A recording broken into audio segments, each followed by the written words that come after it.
अस्सलाम वालेकुम guys, welcome to ईके रिएक्शन चैनल के अंदर आपको एक दफे खुश आमदीद कहता हूँ गाइस। उम्मीद है कि सारे लोग खैर खैरियत होंगे, ठीक ठाक होंगे और खुश होंगे। गाइस वीडियो शुरू करने से पहले आपसे छोटी सी गुजारिश करो, मेरे चैनल को सब्सक्राइब कर दें, लाइक कर दें, बेल आइकन पर लाजमी क्लिक करें ताकि मेरी आने वाली वीडियो आप लोगों को सबसे पहले और सबसे जल्दी मिल सके। गाइस आज जिस वीडियो पर रिएक्शन करने वाले हैं उसका टाइटल बड़ा दिलचस्प होने वाला है, आप लोगों को बड़ा पसंद आएगा। गाइस तो टाइटल शुरू करने से पहले आपसे एक गुजारिश है, मेरा एक यूट्यूब चैनल है जिसमें व्लॉगिंग करता हूँ। अभी तक आपने ज्वाइन नहीं किया, आप जाके ज्वाइन कर सकते हैं, देख सकते हैं, लुत्फ उठा सकते हैं और मजा उठा सकते हैं। गाइस अब मैं आपको वीडियो का टाइटल बताने वाला हूँ। वीडियो का टाइटल ये है, India military power versus Pakistan military power versus Turkey military power के बारे में आज फुल कंपैरिजन करने वाले हैं। गाइस तो बने रहे वीडियो के एंड तक।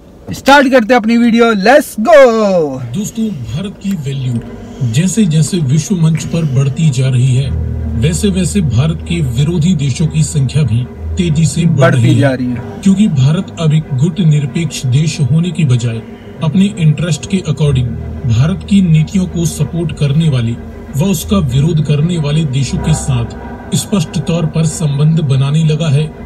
अब पाकिस्तान मिलिट्री तो अपने देश की जनता व उनके कीमती रिसोर्सेज व जीडीपी के एक बड़े हिस्से का इस्तेमाल पाकिस्तानी अवाम को पता चलने लगा कि पाकिस्तान की आर्मी कैसी है। ऐसा पाकिस्तान के अवाम को पता चलने लगा क्या हो रहा है, का डर बताकर लूटती आ रही है।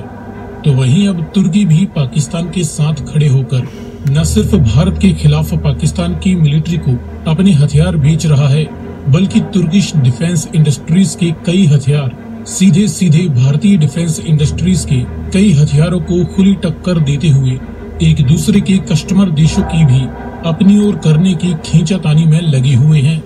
अब भारत और पाकिस्तान के बीच जो लंबे समय से एक अपकमिंग वॉर की संभावना बनी हुई है, जिसके दौरान भारत को या तो पाकिस्तान या चाइना दोनों के ही साथ एक ही समय पर युद्ध का सामना करना पड़ सकता है, या फिर पाकिस्तान और तुर्की एक साथ मिलकर भारतीय मिलिट्री के सामने एक तगड़ी चुनौती किसी भी समय पेश कर सकते हैं, जिसके लिए इंडियन मिलिट्री काफी तेजी से अपने आप को तैयार करने की कोशिश कर रही है।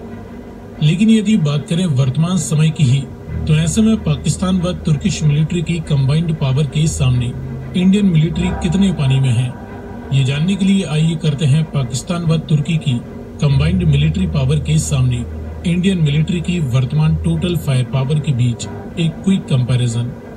लेकिन वीडियो में आगे बढ़ने से पहले आपके लिए एक सवाल, बैरख्तर अकेंसी किस देश का अनमैन्ड एरियल व्हीकल ड्रोन है, तुर्की या ईरान? I think Iran. यदि आपको इसका जवाब मालूम है तो कमेंट में लिखकर मुझे लगता है ईरान। अगर आपको पता है तो कमेंट में बताएं। तो वीडियो को लाइक एंड शेयर करते हुए चैनल को सब्सक्राइब करना ना भूलिए।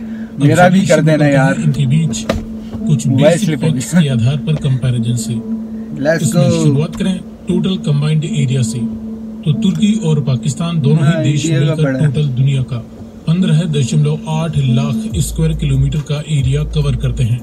इंडिया अकेले ही इनसे लगभग दोगुना यानी 32 लाख स्क्वायर किलोमीटर का एरिया कवर करता है। इसी प्रकार कंबाइंड पॉपुलेशन में पाकिस्तान और तुर्की की टोटल कंबाइंड पॉपुलेशन 32 करोड़ से ज्यादा हो चुकी है। इंडिया की करंट पॉपुलेशन दुनिया में सबसे ज्यादा है, जो कि 142 करोड़ का भी इतना कोई फर्क नहीं पड़ता है। इससे भी इतना नॉमिनल जीडीपी की बात करें तो तुर्की और पाकिस्तान की इंडिया इसमें ज्यादा नॉमिनल जीडीपी बहुत ज्यादा है, 3 ट्रिलियन डॉलर वैल्यू से भी ज्यादा आंकी जा रही है। वर्तमान समय में भारत की नॉमिनल जीडीपी 3.7 ट्रिलियन तो बहुत कम है। डिफेंस बजट में तुर्की और पाकिस्तान इंडिया बहुत आगे, करीबन 35 बिलियन डॉलर वैल्यू तक का खर्चा कर देते हैं। सही है। इंडियन मिलिट्री अकेले अपने डिफेंस पर इनसे लगभग दोगुना करीबन 72 बिलियन डॉलर वैल्यू का खर्चा कर देती है। सही। वर्ल्ड मिलिट्री पावर रैंकिंग की बात करें तो इस रैंक में पाकिस्तान दुनिया का सबसे ताकतवर मुस्लिम देश है, जो कि पूरी दुनिया में 7वीं सबसे ताकतवर फौज रखता है। तुर्किश मिलिट्री दुनिया की 11वीं सबसे ताकतवर फौज है। लेकिन यार इंडियन मिलिट्री दुनिया की मोस्ट पावरफुल मिलिट्री है। तो यहाँ पर बेसिक फैक्ट्स के लगभग हर एक मामले में इंडिया अकेले ही तुर्की और पाकिस्तान दोनों से ही काफी ज्यादा आगे है। इसके बाद कंपेयर करते हैं जमीनी ताकत के बीच, तो इस फील्ड में एक्टिव मिलिट्री पर्सनल की करीबन 11 लाख से ज्यादा यूनिट्स तुर्किश और पाकिस्तानी फौज में मिलाकर हैं। इंडियन मिलिट्री के पास 14.5 लाख से भी ज्यादा एक्टिव ड्यूटी पर्सनल मौजूद हैं। मेन बैटल टैंक्स की करीबन 5,900 से ज्यादा यूनिट्स इन दोनों ही देशों की आर्मीज के पास हैं, जिसमें काफी लाइट यानी छोटे बैटल टैंक्स भी शामिल हैं। इंडियन मिलिट्री के पास 4600 से ज्यादा heavy man battle tanks available हैं। सेल्फ प्रोपेल्ड हवेजर्स की 2200 से ज्यादा यूनिट्स इन दोनों ही देशों के पास हैं। इंडियन मिलिट्री के पास करीबन 140 सेल्फ प्रोपेल्ड हवेजर्स इस समय मौजूद हैं, जिसमें अर्जुन 130 mm सेल्फ प्रोपेल्ड हवेजर्स की और भी ज्यादा यूनिट्स आगे शामिल होने वाली हैं। टाउड यानी फील्ड हवेजर्स की 5000 से ज्यादा यूनिट्स इन दोनों ही देशों की आर्मीज के पास हैं। इंडियन आर्मी के पास 3000 से ज्यादा तुर्की और पाकिस्तान आपस में मिलकर तो वॉर कर नहीं सकते। मल्टीपल रॉकेट लॉन्चर्स की 2300 से ज्यादा यूनिट्स तुर्की और पाकिस्तान दोनों ही फौजों के पास मिलाकर हैं। इंडियन आर्मी के पास 1000 से 1300 के करीब ये पाकिस्तान तुर्की मिलके कभी वॉर नहीं लड़ सकते भाई। BM-21 सिस्टम्स की कई यूनिट्स को अभी अपग्रेड किया जा रहा है। इसके बाद कंपेयर करते हैं हवाई पावर के बीच में, तो तुर्की और पाकिस्तान दोनों ही देशों के पास कुल मिलाकर 2500 से ज्यादा विभिन्न प्रकार के total military aircrafts. Indian military के पास 2350 से ज्यादा सभी प्रकार की मिलिट्री एयरक्राफ्ट्स अवेलेबल हैं। इनमें फाइटर इंटरसेप्टर्स जैसी मल्टी रोल जेट्स की 620 से ज्यादा यूनिट्स इन दोनों ही देशों के पास हैं। इंडिया के पास 550 से ज्यादा विभिन्न प्रकार की मल्टी रोल जेट्स अवेलेबल हैं। डेडिकेटेड अटैक्स के लिए ground attack and bomber aircrafts की 140 से ज्यादा यूनिट्स तुर्की और पाकिस्तान के पास हैं।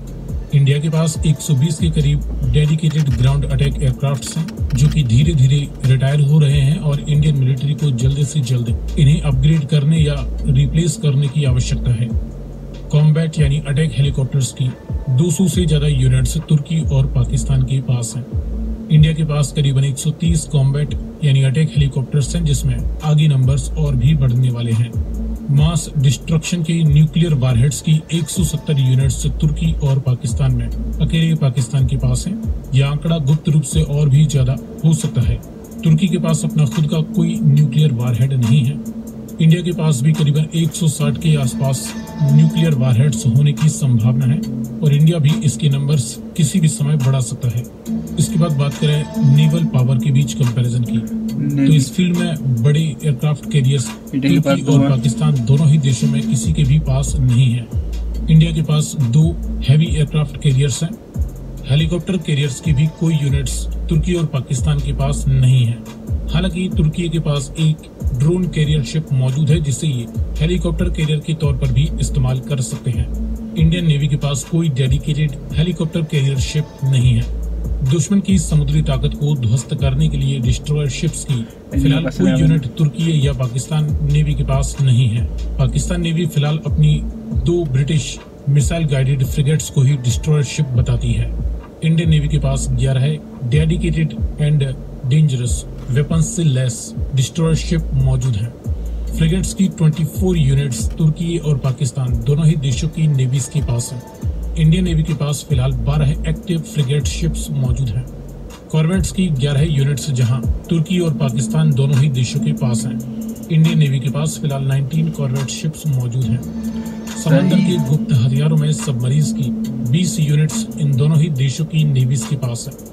इंडियन नेवी के पास करीबन 18 सबमरीन्स मौजूद हैं। सो फ्रेंड्स, इस प्रकार ये रही इंडियन मिलिट्री की करंट फायर पावर तुर्की और पाकिस्तान दोनों ही देशों की military. Reaction time guys. Reaction करने से पहले मैं गुजारिश करना चाहूँगा कि मेरे यूट्यूब चैनल से व्लॉगिंग करता हूँ। अगर अभी तक आपने ज्वाइन नहीं किया या आप ज्वाइन करना चाहते हैं तो डिस्क्रिप्शन में लिंक मिल जाएगा, जाकर ज्वाइन कर सकते हैं। उसमें व्लॉगिंग करता हूँ इसमें। अब करते हैं रिएक्शन की। भाई ने जो भी बात की मिलिट्री की, वो सब कुछ सच्ची बात की थी भाई ने।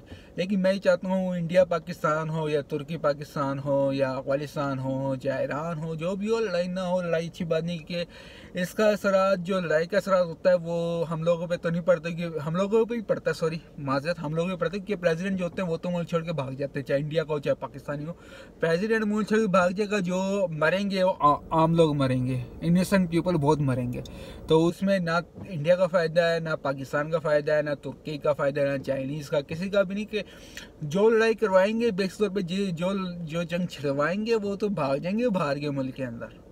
चाहे जो भी हो, जिस कंट्री का प्रेसिडेंट हो, वो कहेगा भाई मैं सामने लड़ूंगा, लेकिन असल में वो भाग जाएगा, छुप जाएगा या वो भाग जाएगा। लेकिन जब मरेंगे वो इनोसेंट पीपल मरेंगे, आप फौजी मरेंगे, ये मरेंगे गाइस, बाकी वो लोग भाग जाएंगे। इस वजह से कह रहे हैं जंग ना हो तो बेहतर है गाइस।